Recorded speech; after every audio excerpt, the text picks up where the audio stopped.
साल था 550 ईसा पूर्व। गौतम बुद्ध अपने जीवन के अंतिम दिनों में थे। उन्होंने अपने प्रिय शिष्य आनंद से कहा, एक आखिरी स्थान है जहां मुझे जाना है।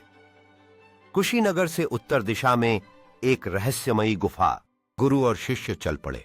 कई दिन तक यात्रा के बाद वे पहुंचे एक चट्टानों से ढकी गुफा में, जहां न कोई रास्ता दिखता था, न सूरज की रोशनी पहुंचती थी।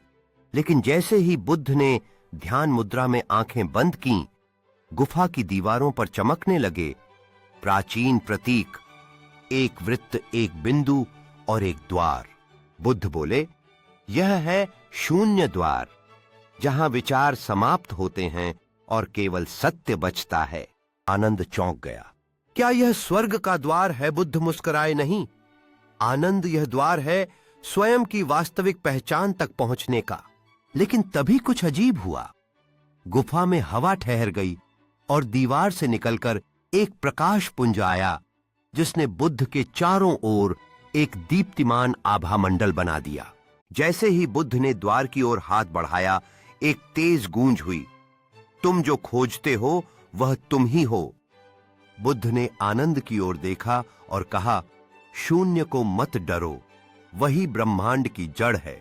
इसी से काल बना है और इसी से मुक्त हुआ जा सकता है।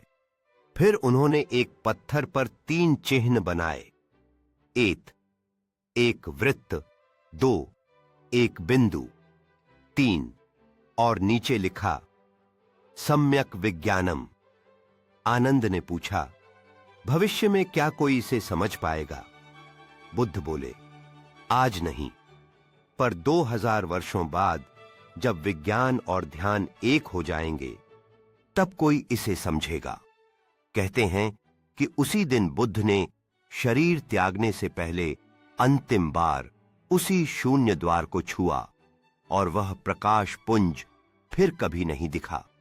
आज भी कुशीनगर के पास एक गुफा है, जहां हर बुद्ध पूर्णिमा की रात पत्थर पर हल्का वृत्त चमकता है।